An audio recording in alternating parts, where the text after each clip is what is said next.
TikTok, Facebook কিংবা অন্যান্য social networking সাইটগুলো বর্তমানে আমাদের জীবনের একটা অবিচ্ছেদ্য অংশ হয়ে দাঁড়িয়েছে। কিন্তু এরপরও এই সমস্ত মাধ্যমে অনেক সময় ফেক ইনফরমেশন, আরেকজনকে বুলিং করা, হ্যাকিংয়ের মতো ঘটনাও ঘটছে। এই সব কিছু মিলিয়ে প্রত্যেকটা ব্যাপারে কিন্তু আপনার আমার সচেতনতা যেমন গুরুত্বপূর্ণ, আইনের প্রয়োগটাও খুবই গুরুত্বপূর্ণ।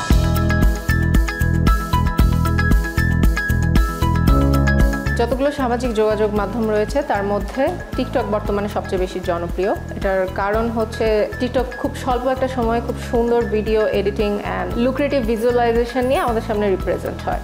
তো দেখা যায় যে শর্ট টাইম ভিডিওগুলো থাকে, শর্টসগুলো থাকে, ওটা খুব স্বল্প সময়ে মানুষের দৃষ্টি আকর্ষণ করতে সক্ষম। কিন্তু এই টিকটকটাকে আমরা বাংলাদেশের প্রেক্ষাপটে কীভাবে ইউটিলাইজ করতে পারি? টিকটকে আমরা চীন যেটা করেছি, আমরা যদি চীনকে ফলো করি বা ওখান থেকে কিছু আইডিয়া এখানে আমরা ইনপুট করতে চাই, যেমন চীন যেটা করেছে, আমরা আমাদের অ্যালগোরিদমটাকে ওভাবে সেট করতে পারি এবং আমরা কিছুটা এজ লিমিট দিয়ে দিতে পারি এবং এই সময় পর্যন্ত, এই বয়স পর্যন্ত একজন মানুষ যখনই টিকটক চালাবে সে শিক্ষণীয় ভিডিওগুলো দেখতে পারবে। আমাদের শিক্ষণীয় ভিডিওগুলো যে খুব বোরিং হতে হবে, মনোটোনাসলি কিছু শিখিয়ে যাচ্ছে, ক্লাসরুম কনটেক্সট, বিষয়টা তা না।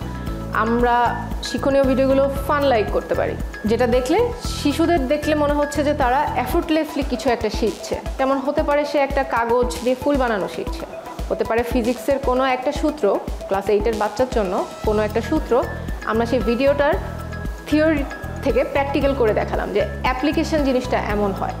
তো কন্টেন্টগুলো বানানোর ক্ষেত্রে আমাদের সেই বিষয়টায় খেয়াল রাখতে হবে যে এখনকার বাচ্চারা কী চায়। তারা ওই মনোটোনাস বই দেখে দেখে লাইন বাই লাইন পড়ে জিনিসটা মুখস্থ করার সময়টা এখন আছে কি নেই।